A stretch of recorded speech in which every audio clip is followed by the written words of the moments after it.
Hi all, ಎಲ್ರಿಗೂ ನಮಸ್ಕಾರ. Welcome back to my channel Vino's glimpse. ನಾನು ನಿಮ್ಮೆಲ್ಲರ ಪ್ರೀತಿಯ ವನತ. ಇವತ್ತಿನ ಹೊಸ ವಿಡಿಯೋಗೆ ನಿಮ್ಮೆಲ್ಲರಿಗೂ ವೆಲ್ಕಮ್ ಮಾಡ್ತಾ ಇದ್ದೀನಿ. ಇನ್ನು ನೀವು ಯಾರಾದರೂ ನನ್ನ ಫಸ್ಟ್ ಟೈಮ್ ನೋಡ್ತಾ ಇದ್ದೀರಾ ಅಂದರೆ ಖಂಡಿತ ಹೋಗಿ ನನ್ನ ಚಾನಲ್ಗೆ ಸಬ್ಸ್ಕ್ರೈಬ್ ಆಗಿ ಸಪೋರ್ಟ್ ಮಾಡಿ ಅಂತ ಹೇಳ್ತಾ ಇವತ್ತಿನ ವಿಡಿಯೋನ ಶುರು ಮಾಡ್ತಾ ಇದ್ದೀನಿ. ಸೊ ಮೊದಲಿಗೆ ನಾನು ಮಾತಾಡ್ತಾ ಇರುವಂಥ ವಿಷಯ ಬಂದು ಎಕ್ಸ್ಪ್ರೆಸ್ ಮಾಡಿರೋ ಹಾಲನ್ನ ನಾವು ಕಾಯಿಸ್ಬಿಟ್ಟು ಮಕ್ಕಳಿಗೆ ಕೊಡಬೇಕಾ ಅನ್ನೋವಂಥ ಫಸ್ಟ್ ಪ್ರಶ್ನೆ. ಸೆಕೆಂಡ್ ಒನ್ ಬಂದ್ಬಿಟ್ಟು ನಾನಿವತ್ತು ಮಾತಾಡ್ತಾ ಇರುವಂಥದ್ದು ಮಕ್ಕಳಿಗೆ ತಲೆನ ಶೇಪ್ ಮಾಡೋದೇ ಹೇಗೆ ಅನ್ನೋದ್ರ ಬಗ್ಗೆ ಎರಡು ವಿಷಯದ ಬಗ್ಗೆ ನಾನು ಮೇನಾಗಿ ಮಾತಾಡ್ತಾ ಇದ್ದೀನಿ. ಫಸ್ಟ್ ಒನ್ ಬಂದು ನಾನು ಎಕ್ಸ್ಪ್ಲೋರ್ ಮಾಡಿದಂಥ ವಿಷಯ, ಸೆಕೆಂಡ್ ಒನ್ ಬಂದು ತುಂಬಾನೇ ರಿಕ್ವೆಸ್ಟೆಡ್ ಆಗಿದಂಥ ವಿಡಿಯೋ ಅಂತಾನೆ ಹೇಳ್ಬೋದು. ಸೊ ಬನ್ನಿ ಜಾಸ್ತಿ ಡಿಲೇ ಮಾಡ್ದಲೆ ಈ ಒಂದು ವಿಷಯದ ಬಗ್ಗೆ ಮಾತಾಡೋಕ್ಕೆ ಶುರು ಮಾಡೋಣ. ಆ್ಯಂಡ್ ನಾನೇನು ಪ್ರಾಕ್ಟೀಸ್ ಮಾಡ್ತಾ ಇದ್ದೀನಿ ಅನ್ನೋದನ್ನ ಕೂಡ ನಾನು ನಿಮಗೆ ಹೇಳ್ತೀನಿ. ಮೊದಲಿಗೆ ತಾಯಿ ಎದೆ ಹಾಲನ್ನ ಎಕ್ಸ್ಪ್ರೆಸ್ ಯಾಕೆ ಮಾಡ್ತೀವಿ ಅನ್ನೋದ್ರ ಬಗ್ಗೆ ಮಾತಾಡೋಣ. ಕೆಲವೊಂದ್ಸತಿ ನಾನೇ ತುಂಬ ಸತಿ ಎಕ್ಸ್ಪ್ರೆಸ್ ಮಾಡಿ ಇಡ್ತೀನಿ. ಕಾರಣ ಏನು ಅಂತ ಹೇಳಿದ್ರೆ, ಏನಾದರೂ ಹೊರಗಡೆ ಹೋಗುವಂಥದ್ದಿರುತ್ತೆ, ಅಥವಾ ಏನೋ ಶೂಟ್ ಮಾಡೋಕ್ಕೆ ಹೋಗೋದಿರುತ್ತೆ, ಅಥವಾ ಇನ್ನೊಂದೇನೋ ಕೆಲಸಕ್ಕಿರುತ್ತೆ. ಆ ಒಂದು ಟೈಮಲ್ಲಿ ಮಗು ಎಲ್ಲ ಹಾಲು ಕುಡಿಸಿ ಸ್ನಾನ ಮಾಡಿಸಿ ಮಲಗಿಸಿರ್ತೀನಿ ಅಂದ್ಕೊಳ್ಳೋಣ. ಆದರೂ ಕೂಡ ಎಷ್ಟೋ ಒಂದ್ಸತಿ ಮಕ್ಕಳು ಮಧ್ಯೆ ಮಧ್ಯೆ ಎದ್ದು ಬಿಡೋ ಅಂಥದ್ದು ಅಥವಾ ಹಠ ಮಾಡೋ ಅಂಥದ್ದನ್ನು ಮಾಡೋಕ್ಕೆ ಶುರು ಮಾಡ್ತಾರೆ. ಆವಾಗ ಮಕ್ಕಳಿಗೆ ಹಾಲು ಕುಡಿಸಿ ನಾವು ಸಮಾಧಾನ ಮಾಡಬೇಕಾಗತ್ತೆ. ಸೊ ಈ ಒಂದು ಟೈಮಲ್ಲಿ ನಾವು ರೆಡಿಯಾಗಿರ್ತೀವಿ ಅಥವಾ ಇನ್ನೊಂದೇನೋ ಇರುತ್ತೆ. ಆ ಒಂದು ಟೈಮಲ್ಲಿ ಮಕ್ಕಳಿಗೆ ಎತ್ಕೊಂಡು ಹಾಲು ಕುಡಿಸೋದಕ್ಕೆ ಕಷ್ಟ ಆಗುತ್ತೆ. ಆ ಒಂದು ಟೈಮಲ್ಲಿ ಮುಂಚೆನೇ ನಾವು ಒಂದು ಸ್ವಲ್ಪ ಹಾಲನ್ನ ಎಕ್ಸ್ಪ್ರೆಸ್ ಮಾಡಿ ಇಟ್ಕೊಂಡಾಗ ಮಗುವಿಗೆ ಕುಡಿಸೋಕ್ಕೆ ಈಸಿ ಆಗುತ್ತೆ. ತಾಯಿ ಕೂಡ ಖುಷಿಯಾಗಿರ್ತಾಳೆ, ಮಗು ಕೂಡ ಖುಷಿಯಾಗಿರುತ್ತೆ ಅನ್ನೋ ಕಾರಣಕ್ಕೆ ಹಾಲನ್ನ ಎಕ್ಸ್ಪ್ರೆಸ್ ಮಾಡ್ತೀವಿ. ಇನ್ನು ಕೆಲವೊಂದಷ್ಟು ಜನ ಆಫೀಸ್ ಗೋಯಿಂಗ್ ವುಮೆನ್ಸ್ ಏನು ಮಾಡ್ತಾರೆ ಅಂದರೆ, ಬೆಳಗ್ಗೆನೆ ಹಾಲು ಕರೆದಿರೋ ಅಂಥದ್ದು ಅಂದರೆ ಎಕ್ಸ್ಪ್ರೆಸ್ ಮಾಡಿ ಇಟ್ಟು ಹೋಗುವಂಥದ್ದು, so that through out the day ಬರುವಂಥ ಮಗುವಿಗೆ ಹಾಲು ಕೊಡಿಸೋದಕ್ಕೆ ಹೆಲ್ಪ್ ಆಗುತ್ತೆ ಅನ್ನೋ ಕಾರಣಕ್ಕೆ ಹಾಲನ್ನ ಎಕ್ಸ್ಪ್ರೆಸ್ ಮಾಡಿ ಇಡುವಂಥದ್ದು ಕೂಡ ಸಹಜ ಅಂತಾನೆ ಹೇಳ್ಬೋದು. ಇನ್ನು ಎಕ್ಸ್ಪ್ರೆಸ್ ಮಾಡಿದಂಥ ಹಾಲನ್ನ ಮಗುವಿಗೆ ಹೇಗೆ ಕುಡಿಸ್ಬೇಕು ಮತ್ತು ಎಷ್ಟೊತ್ತು ಹೊರಗಡೆ ಇಡಬೇಕು ಅಥವಾ ಎಷ್ಟೊತ್ತು ಹೊರಗಡೆ ಇಟ್ಟಿದಂಥ ಹಾಲನ್ನ ಮಗುವಿಗೆ ಕುಡಿಸ್ಬಹುದು ಅನ್ನೋದ್ರ ಬಗ್ಗೆ ತಿಳ್ಕೊಳ್ಳೋಣ. ಮೊದಲಿಗೆ ನಾವು ಎದೆ ಹಾಲನ್ನ ಕರಿಯೋದು ಹೇಗೆ. ಕೆಲವೊಬ್ರು ಮ್ಯಾನ್ಯುಯಲ್ ಆಗಿ ಕೈನಲ್ಲೇನೆ ತೆಗೆಯುವಂಥವ್ರು ಇದ್ದಾರೆ, ಬಟ್ ಅದು ತುಂಬಾ ಪೇನ್ಫುಲ್, ತುಂಬ ಟೈಮ್ ಕನ್ಸ್ಯೂಮಿಂಗ್ ಕೂಡ ಆಗುತ್ತೆ. ಯೂಶಲಿ ಹಾಸ್ಪಿಟಲಲ್ಲಿ ಇರಬೇಕಾದಾಗ ಇನಿಷಿಯಲಿ ನಾವು ಕೈಯಿಂದನೇ ಎಕ್ಸ್ಪ್ರೆಸ್ ಮಾಡಿ ಎದೆ ಹಾಲನ್ನ ತೆಗೆದ್ಬಿಟ್ಟು ಮಕ್ಕಳಿಗೆ ಕುಡಿಸೋವಂಥದ್ದು ಕೂಡ ಸಹಜ ಅಂತಾನೆ ಹೇಳ್ಬೋದು. ಆವಾಗ ಕೊಲೆಸ್ಟ್ರೋಟೋಮ್ ಅಂತ ಏನಿರುತ್ತೆ ಅದು ಮಕ್ಕಳಿಗೆ ಇನ್ನೂ ಸಕ್ ಮಾಡೋಕ್ಕೆ ಬರ್ತಾರಲ್ಲ, ಆ ಒಂದು ಟೈಮಲ್ಲಿ ಈ ರೀತಿ ಎಕ್ಸ್ಪ್ರೆಸ್ ಮಾಡಿ ಕೊಡಿ ಅಂತ ಕೂಡ ಡಾಕ್ಟರ್ ಕೂಡ ಸಜೆಸ್ಟ್ ಮಾಡ್ತಾರೆ.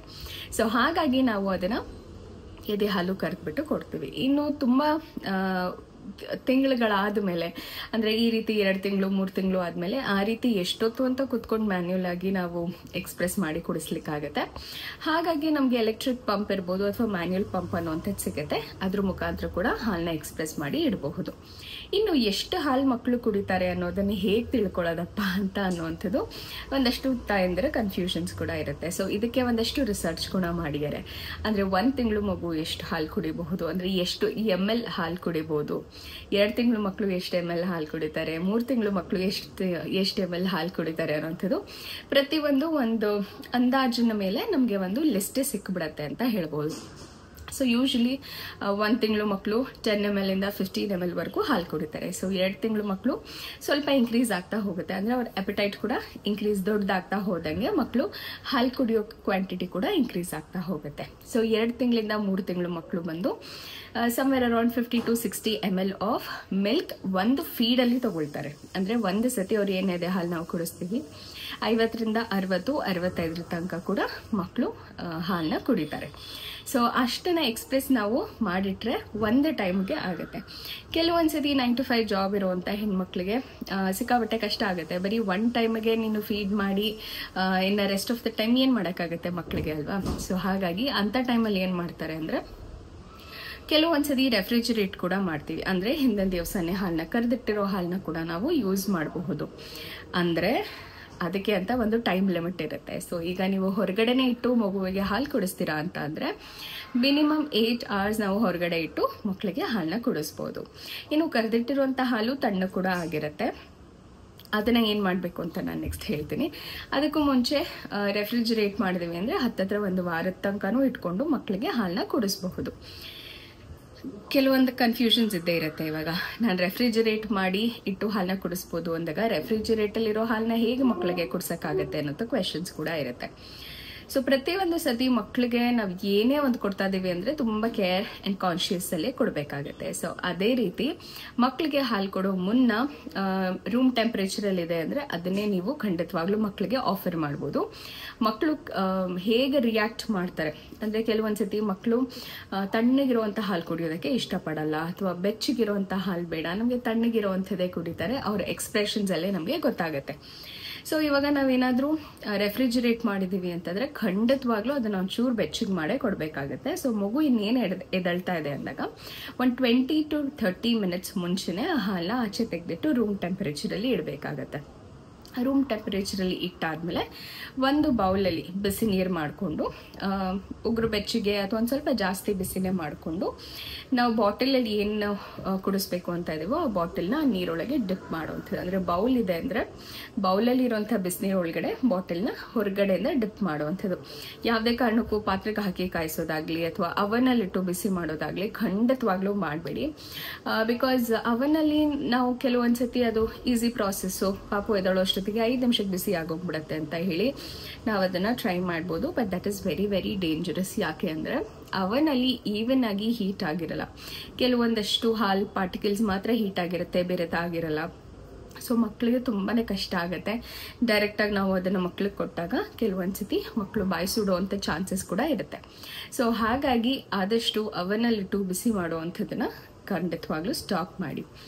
ಅದ್ರ ಬದಲು ಡಬಲ್ ಬಾಯ್ಲಿಂಗ್ ಮೆಥಡಲ್ಲಿ ಅಂದರೆ ಒಂದು ಸ್ವಲ್ಪ ಬೌಲಲ್ಲಿ ಬಿಸಿ ನೀರಿಟ್ಟು ಒಂದು 5 ರಿಂದ 10 ನಿಮಿಷ, 10 ನಿಮಿಷನೂ ಬೇಡ, ಒಂದು 2 ರಿಂದ 3 ನಿಮಿಷದಲ್ಲಿ ಬಾಟಲ್ ಕೂಡ ಬೆಚ್ಚಗಾಗಿರುತ್ತೆ, ಒಳಗಡೆ ಇರೋ ಹಾಲು ಕೂಡ ಬೆಚ್ಚಗಾಗಿರುತ್ತೆ. ಒಂದು ಸ್ವಲ್ಪ ಹಿಂಗೆ ಆಡಿಸ್ತಾ ಕಂಪ್ಲೀಟಾಗಿ ಹಾಲು ಬೆಚ್ಚಗಾಗುತ್ತೆ. ಸೊ ಆ ಬೆಚ್ಚಗಾಗಿರುವಂಥ ಹಾಲನ್ನ ನೀವು ಮಗುವಿಗೆ ಕೊಡಬಹುದು. ಸೊ ಈ ರೀತಿ ಮಾಡೋದ್ರಿಂದ ನೀವು ಇಲ್ಲ ಅಂದ್ರೂ ಕೂಡ, ಅಥವಾ ಮನೆಯಲ್ಲಿ ಯಾರಾದ್ರೂ ಕೇರ್ ಟೇಕರ್ ಇದ್ರೂ ಕೂಡ ಅವರು ಕೂಡ ತಾಯಿಯ ಎದೆ ಹಾಲನ್ನೇ ಮಗುವಿಗೆ ಕುಡಿಸ್ಬೋದು. ಕೆಲವೊಂದ್ಸತಿ ಕಷ್ಟ ಆಗುತ್ತೆ, ತಾಯಿ ಇಲ್ಲ ಅಂತಂದ್ರೆ ಹೇಗಪ್ಪ ಮಗುವಿಗೆ ಎದೆ ಹಾಲು ಕೊಡಿಸ್ಲೇಬೇಕು ಅಂತಾರೆ 2 ವರ್ಷದ ತನಕ ಅಂತ ಹೇಳಿ ತುಂಬಾ ಜನಕ್ಕೆ ಈ ಒಂದು ಕನ್ಫ್ಯೂಷನ್ ಇರುತ್ತೆ. ಸೊ ಅವರು ಕೂಡ ಈ ಮೆಥಡ್ನ ಫಾಲೋ ಮಾಡ್ಬೋದು. ಇನ್ನು ಕೆಲವೊಂದಷ್ಟು ಜನ ನಮಗೆ ಬಾಡಿ ಪೇನ್ ಆಗುತ್ತೆ, ಅಥವಾ ಬ್ಯಾಕ್ ಏಕ್ ಇದೆ, ಅಥವಾ ಬೇರೆ ಏನೋ ಹೆಲ್ತ್ ಇಶ್ಯೂಸ್ ಇದೆ, ರೆಸ್ಟ್ ಮಾಡಬೇಕು, ಅಥವಾ ಬೇರೆ ಏನೋ ಮನೆ ಕೆಲಸ ಮಾಡ್ಕೋಬೇಕು ಅನ್ನೋವಂಥವ್ರು ಕೂಡ ಈ ಒಂದು ಮೆಥಡ್ನ ಯೂಸ್ ಮಾಡೋದ್ರಿಂದ ಮಕ್ಕಳು ಆರಾಮಾಗಿ ಖುಷಿಯಾಗಿ ಎದೆ ಹಾಲನ್ನ ಕುಡಿಸ್ತಾರೆ. ಇದನ್ನೆಲ್ಲ ಮಾಡಬೇಕಾದಾಗ ನಾವು ತಗೋಬೇಕಾಗಿರುವಂಥ ಸೆಕೆಂಡ್ ಕೇರ್ ಏನು ಅಂದರೆ ಸ್ಟೆರಿಲೈಸೇಷನ್. ಎಸ್, ನಾವು ಯಾವಾಗ ಬಾಟಲ್ಸ್ನ ಯೂಸ್ ಮಾಡ್ತಾ ಇದ್ದೀವಿ ಅಥವಾ ಎಕ್ಸ್ಟ್ರಾ ಬೇರೆ ಏನೋ ಮೆಥಡ್ ಆಫ್ ಟೆಕ್ನಿಕಲಿ ನಾವು ಮಗುಗೆ ಹಾಲು ಕೊಡಿಸ್ತಾ ಇದ್ದೀವಿ ಅಂದಾಗ ನಾವು ಸ್ಟೆರಿಲೈಸ್ ಮಾಡುವಂಥದ್ದು ಬಹಳನೇ ಇಂಪಾರ್ಟೆಂಟ್ ಆಗುತ್ತೆ. ಸೊ ಕೆಲವೊಬ್ರು ಇವಾಗ ಕೇಳ್ಬೋದು ನನಗೆ, ಎದೆ ಹಾಲು ಕೊಡಿಸ್ತಾ ಇದ್ದೀವಿ, ಬಾಟಲಲ್ಲಿ ಫೀಡ್ ಮಾಡಿದಾಗ ನಿಪ್ಪಲ್ ಕನ್ಫ್ಯೂಷನ್ ಅಂತ ಆಗತ್ತಾ ಅಂತ ಹೇಳಿ ಕೇಳ್ಬೋದು. ಸೊ ಅದಕ್ಕೆ ನನ್ನ ಉತ್ತರ, ನನ್ನ ಪಾಪುಗೆ ಯಾವುದೇ ರೀತಿ ನಿಪ್ಪಲ್ ಕನ್ಫ್ಯೂಷನ್ಸ್ ಆಗಿಲ್ಲ ಇದುವರೆಗೂ ನಾನು ಟ್ರೈ ಮಾಡಿರೋ ಮೆಥಡಲ್ಲಿ. ಸೊ ಅವನು ನನ್ನ ಎದೆ ಹಾಲು ಕೂಡ ಕುಡಿತಾನೆ, ಆರಾಮಾಗಿ ಬಾಟಲ್ ಫೀಡ್ ಕೂಡ ಮಾಡ್ತಾನೆ. ಸೊ ಹಾಗಾಗಿ ಅವನಿಗೆ ಯಾವುದೇ ರೀತಿ ನಿಪ್ಪಲ್ ಕನ್ಫ್ಯೂಷನ್ಸ್ ಅನ್ನೋದಿಲ್ಲ. ಸೊ ಯಾವ ಮೆಥಡಲ್ಲಿ ಕೊಟ್ಟರು ಕೂಡ ಅವನು ಹಾಲನ್ನ ತಗೊಳ್ತಾನೆ. So that is one thing. Next one ನಾನು ಆಗಲೇ ಹೇಳ್ತಿದ್ದಂಗೆ ಸ್ಟೆರಿಲೈಸೇಷನ್ ಅನ್ನೋವಂಥದ್ದು ಬಹಳನೇ ಇಂಪಾರ್ಟೆಂಟ್ ಆಗುತ್ತೆ. ನಾವು ಬಾಟಲ್ ಫೀಡಿಂಗ್ ಮಾಡ್ತಾ ಇದೀವಿ ಅದರ ಮಕ್ಕಳಿಗೆ. ಸೊ ಅದನ್ನು ನಾವು ನೋಡ್ಕೊಂಡ್ವಿ ಅಂತ ಹೇಳಿದ್ರೆ ಆರಾಮಾಗಿ ಮಕ್ಕಳಿಗೆ ಹಾಲು ಕೊಡಿಸಬಹುದು. ತಾಯಂದಿರು ಹೊರಗಡೆ ಕೂಡ ಹೋಗಿ ಅವರ ಕೆಲಸ ಏನಿದೆ ಅದನ್ನು ಕೂಡ ನೋಡಿಕೊಂಡು ತಾಯಿ ಎದೆ ಹಾಲು ಕುಡ್ಕೊಂಡೆ ಮಕ್ಕಳು ಬೆಳೀತಾರೆ ಅಂತ ಹೇಳ್ಬೋದು. ಯಾಕೆ ನಾನು ಇಷ್ಟೆಲ್ಲ ಹೇಳ್ತಾ ಇದ್ದೀನಿ ಅಂದರೆ ತಾಯಿ ಎದೆ ಹಾಲು ಅಷ್ಟು ಇಂಪಾರ್ಟೆಂಟ್ ಆಗುತ್ತೆ ಮಕ್ಕಳಿಗೆ. And that is the source of energy, that is the power house for ಮಕ್ಕಳು ಅಂದ್ರೂ ತಪ್ಪಾಗಲ್ಲ ಅನ್ಸುತ್ತೆ. ಸೊ ಇದಾಗಿತ್ತು ನನ್ನ ಫಸ್ಟ್ ಕಾನ್ಸೆಪ್ಟ್, ಎದೆ ಹಾಲನ್ನ ಎಕ್ಸ್ಪ್ರೆಸ್ ಮಾಡಿದ್ದನ್ನು ಹೇಗೆ ಕುಡಿಸ್ಬೇಕು, ಹೇಗೆ ಬಿಸಿ ಮಾಡಿ ಅದನ್ನು ಕುಡಿಸ್ಬೇಕು ಅನ್ನೋದ್ರ ಬಗ್ಗೆ ಆಗಿತ್ತು. ಸೊ ಸೆಕೆಂಡ್ ಒನ್ ಬಂದು ತುಂಬಾನೇ ಜನ ಇದನ್ನ ಕೇಳಿದ್ರಿ, ಹಿಂದಿನ ವಿಡಿಯೋಸ್ಗಳಲ್ಲೂ ಕೇಳಿದ್ರಿ, ನೀವು ಪಾಪನ ಹೇಗೆ ಮಲಗಿಸ್ತಾ ಇದ್ದೀರಾ, ಹೆಡ್ ಶೇಪಿಂಗ್ ಹೇಗೆ ಬರುತ್ತೆ ಮಗುದು ಅನ್ನೋಂಥ ಪ್ರಶ್ನೆ ಕೇಳಿದ್ರಿ. ಸೊ ಫಸ್ಟ್ ಥಿಂಗ್ ಹೇಳಬೇಕು ಅಂತಂದರೆ, ಕೆಲವೊಂದ್ಸತಿ ಮಕ್ಕಳು ಹುಟ್ಟುತ್ತಾ ಆ ರೀತಿ ಒಂದು ರೀತಿ ಪ್ರೆಷರ್ ಕ್ರಿಯೇಟ್ ಆಗಿ, ತಲೆನಲ್ಲಿ ಪ್ರೆಷರ್ ಕ್ರಿಯೇಟ್ ಆಗಿ ಆ ರೀತಿ ಅನ್ಇವನ್ ಸರ್ಫೇಸ್ ಬರೋದು ಕೂಡ ಚಾನ್ಸ್ ಇರುತ್ತೆ. ಕೆಲವೊಂದ್ಸತಿ ಮಕ್ಕಳು ಒಂದೇ ಕಡೆ ಮಲಗಿರ್ತಾರೆ ಅಲ್ವಾ, ಸೊ ದಿನ ಪೂರ್ತಿ ನಮಗೆ ಒಂದೇ ಕಡೆ ಮಲಗಿದ್ರೆ ಎಷ್ಟು ಅನ್ಕಂಫರ್ಟಬಲ್ ಆ್ಯಂಡ್ ಪ್ರೆಷರ್ ಫೀಲ್ ಆಗುತ್ತೆ. ಸೊ ಅದೇ ರೀತಿ ಮಕ್ಳಿಗೂ ಕೂಡ ಅನ್ಕಂಫರ್ಟಬಲ್ ಆ್ಯಂಡ್ ಪ್ರೆಷರ್ ಫೀಲ್ ಆಗೋದ್ರಿಂದ ಅವ್ರು ಯಾವ ಕಡೆ ಫೇಸ್ ಮಾಡಿ ಮಲಗಿರ್ತಾರೋ ಆ ಕಡೆ ಫ್ಲಾಟ್ ಆಗುತ್ತೆ. ಇನ್ನು ಇಲ್ಲಿ ಒತ್ತಿದಾಗ ಡೆಫಿನೆಟ್ಲಿ ಈ ಕಡೆ ಬೆಳ್ದಂಗೆ ಆಗುತ್ತೆ, ಅದು ಒಂದು ಸ್ವಲ್ಪ ಈ ಕಡೆ ಉಬ್ಬದಂಗೆ ಅನಿಸುತ್ತೆ. ಸೊ ಅದು ಯಾಕೆ ಅಂತ ಹೇಳಿದ್ರೆ, ಮಕ್ಕಳು ತಲೆ, ಮಕ್ಕಳು, ಡೈಜೆಸ್ಟಿವ್ ಸಿಸ್ಟಮ್, ಮಕ್ಕಳದ್ದು ಎಲ್ಲ ಪಾರ್ಟು ಇನ್ನೂ ಬೆಳೀತಾ ಇರುತ್ತೆ. ಸೊ ಹಾಗಾಗಿ ಫ್ಲೆಕ್ಸಿಬಲ್ ಅಂದರೆ ಡೆವಲಪ್ಮೆಂಟಿಗೆ ಜಾಗ ಇರುತ್ತೆ. ಅದೇ ರೀತಿ ತಲೆ ಕೂಡ ಡೆವಲಪ್ಮೆಂಟಿಗೆ ಜಾಗ ಇರುತ್ತೆ. ಹಾಗಾಗಿ ಅವ್ರ ಸ್ಕಲ್ ಇನ್ನೂ ಶೇಪ್ ತೊಗೊಂಡಿರೋದಿಲ್ಲ. ಅಂದರೆ ಬೋನ್, ತಲೆಯಲ್ಲಿರೋ ಬೋನ್ ಅಂತ ಏನು ಹೇಳ್ತೀವಿ ಅಥವಾ ಸ್ಕಲ್ ಅಂತ ನಾವೇನು ಕರಿತೀವಿ ಅದಿನ್ನೂ ಶೇಪ್ ತೊಗೊಂಡಿರಲ್ಲ. ಆಗಿನ ಕಾರಣಕ್ಕೆ ಅವ್ರಿಗೆ ಯಾವ ರೀತಿ ಪ್ರೆಷರ್ ಕೊಟ್ಕೊಂಡು ಮಲ್ಕೊಳ್ತಾರೋ ಅದೇ ರೀತಿ ಮಕ್ಕಳದು ತಲೆ ಬರುತ್ತೆ ಅಂತ ಹೇಳ್ಬೋದು. So over the period of time 3 to 4 ಮಂತ್ಸಲ್ಲಿ ಅದು ಸಟ್ರೇಟ್ ಆಗಬೇಕು. ಅದನ್ನು ಬೇಗ ಸಟ್ರೇಟ್ ಮಾಡುವಂಥದ್ದಾಗಲಿ ಅಥವಾ ಏನೋ ತಪ್ಪಾಗ್ತಿದೆ ಅಂತ ಅಲ್ಲ. ಬಿಕಾಸ್ ತುಂಬ ಜನ ಮಕ್ಕಳು ಇದನ್ನೇ ಎಕ್ಸ್ಪೀರಿಯನ್ಸ್ ಮಾಡ್ತಾರೆ. ನಾನು ಆಗಲೇ ಹೇಳ್ದಂಗೆ ಒಂದೇ ಕಡೆ ಮಲ್ಗೋದ್ರಿಂದ ಕೂಡ ಇದಾಗ್ಬೋದು. ಇನ್ನು ಒಂದ್ಸತಿ ಡೆಲಿವರಿ ಟೈಮಲ್ಲಿ ಕೂಡ ಪ್ರೆಷರ್ ಇರಬೇಕಾದಾಗ, ತಲೆನ ತೆಗಿಬೇಕಾದಾಗ ಕೂಡ ಆ ರೀತಿ ಮಕ್ಕಳು ತಲೆ ಆ ರೀತಿ ಒಂಚೂರು ಏರುಪೇರು ಇರುವಂಥದ್ದು ಕೂಡ ಚಾನ್ಸ್ ಇರುತ್ತೆ.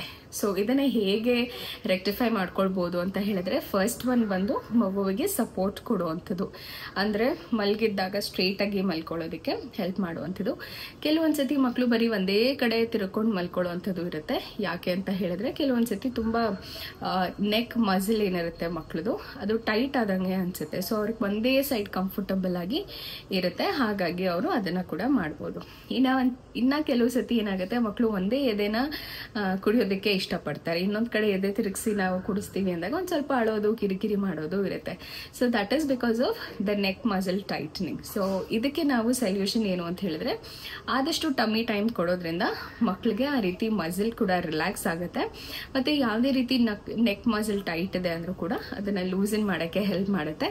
ಆ್ಯಂಡ್ ಅದ್ರ ಜೊತೆಗೆ ಮಕ್ಕಳು ಕತ್ತು ಸ್ಟ್ರೆಂತ್ ಆಗೋದಕ್ಕೆ ಹೆಲ್ಪ್ ಮಾಡುತ್ತೆ. ಸೊ ನಿಮ್ಗೆ ಗೊತ್ತಿರೋ ಹಾಗೆ 3 ತಿಂಗಳು ಬೇಕಾಗುತ್ತೆ ಮಕ್ಕಳಿಗೆ ಕತ್ತು ನಿಲ್ಲೋಕೆ ಅಂತ ಹೇಳ್ತಾರೆ. ಸೊ ನಾವು ಎಷ್ಟು ಜಾಸ್ತಿ ಟಮ್ಮಿ ಟೈಮ್ ಕೊಡ್ತೀವೋ ಅಷ್ಟು ಒಳ್ಳೆಯದು ಮಕ್ಕಳಿಗೆ ಅಂತ ಹೇಳ್ಬೋದು. ಸೊ ಅದಾದಮೇಲೆ ಫಸ್ಟ್ ಪ್ರೊಸೀಜರ್ ಬಂದು ತಲೆ ಶೇಪ್ ಮಾಡಬೇಕು ಅಂತ ಅಂದರೆ ಟಮ್ಮಿ ಟೈಮ್ ಕೊಡುವಂಥದ್ದು. ಯಾಕೆ ಅಂದರೆ ಅವರ ನೆಕ್ ಮಸಲ್ ಸ್ಟ್ರೆಂತ್ ಆಗುತ್ತೆ. ಅವಾಗ ತುಂಬ ಬ್ರೈನಲ್ಲಿ ಪ್ರೆಷರ್ ಬೀಳಕ್ಕೆ ಹೋಗಲ್ಲ ಅಥವಾ ಸ್ಕಲ್ ಮೇಲೆ ಪ್ರೆಷರ್ ಇರೋದಿಲ್ಲ. ಹಾಗಾಗಿ ಮಕ್ಕಳ ತಲೆ ಕೂಡ ಶೇಪ್ ಆಗಿ ಇರುತ್ತೆ.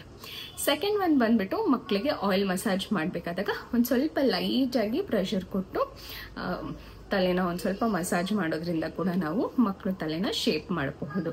ಇನ್ನು 3ನೇ ಟೆಕ್ನಿಕ್ ಬಂದ್ಬಿಟ್ಟು ಮಕ್ಕಳನ್ನ ಜೋಲಿಯಲ್ಲಿ ಮಲಗಿಸುವಂಥದ್ದು.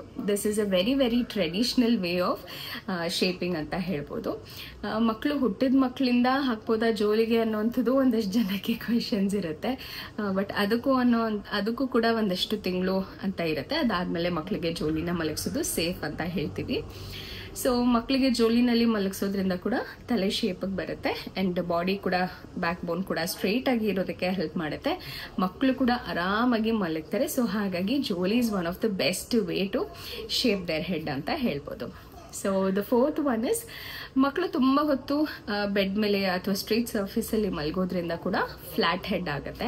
ಸೊ ಹಾಗಾಗಿ ಒಂದಷ್ಟೊತ್ತು ಮಗುನ ಎತ್ಕೊಂಡು ಮುದ್ದು ಮಾಡೋದ್ರಿಂದ ಕೂಡ ಮಕ್ಕಳು ಆರಾಮಾಗಿ ಇರ್ತಾರೆ ಕೂಡ. ಅವ್ರಿಗೂ ಖುಷಿ ತಾಯಂದಿರು ಎತ್ಕೊಂಡಿದ್ರೆ. ಆ್ಯಂಡ್ ಅವ್ರ ಹೆಡ್ ಕೂಡ ಶೇಪ್ ಆಗೋಕ್ಕೆ ತಾಯಂದಿರು ಡೇ ಟೈಮಲ್ಲಿ ಎತ್ಕೊಳ್ಳೋದು ಕೂಡ ಒಂದು ರೀತಿ ಹೆಲ್ಪ್ ಮಾಡುತ್ತೆ ಅಂತಲೇ ಹೇಳ್ಬೋದು. ಸೊ ಇದಿಷ್ಟು ಮೆಥಡ್ಸಿಂದ ಮಕ್ಕಳಿಗೆ ಹೆಡ್ ಶೇಪ್ ಆಗುತ್ತೆ ಅಂತ ಹೇಳ್ಬೋದು.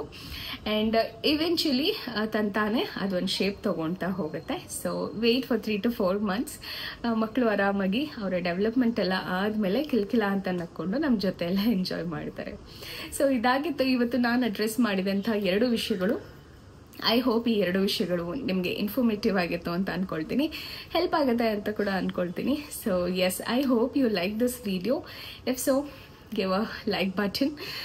ಮತ್ತೆ ಸಿಗ್ತೀನಿ ಮುಂದಿನ ವಿಡಿಯೋದಲ್ಲಿ. ಆ್ಯಂಡ್ ಮುಂದಿನ ವಿಡಿಯೋದಲ್ಲಿ ನಾನು ಏನು ಮಾಡಬೇಕು ಅಂತ ಅಥವಾ ಯಾವ ವಿಷಯದ ಬಗ್ಗೆ ಮಾತಾಡಬೇಕು ಅಂತ ಕಮೆಂಟ್ ಮಾಡಿ ಹೇಳಿದ್ರೆ ಆ ವಿಷಯದ ಬಗ್ಗೆ ನಾನು ನಿಮಗೆ ತಿಳಿಸ್ಕೊಡೋದಕ್ಕೆ ಅಥವಾ ನನಗೆ ಏನು ಗೊತ್ತಿದೆಯೋ ಅದನ್ನು ನಿಮ್ಮ ಜೊತೆ ಶೇರ್ ಮಾಡ್ಕೊಳ್ಳೋದಕ್ಕೆ ಹೆಲ್ಪ್ ಆಗುತ್ತೆ ಅಂತ ಹೇಳ್ತಾ ಇವತ್ತಿನ ವಿಡಿಯೋನ ನಾನು ಇಲ್ಲೇ ಮುಗಿಸ್ತಾ ಇದ್ದೀನಿ. ಮತ್ತೆ ಸಿಗ್ತೀನಿ ಮುಂದಿನ ವಿಡಿಯೋದಲ್ಲಿ. ಅಲ್ಲಿವರೆಗೂ ನಮಸ್ಕಾರ, take care, love you all and bye.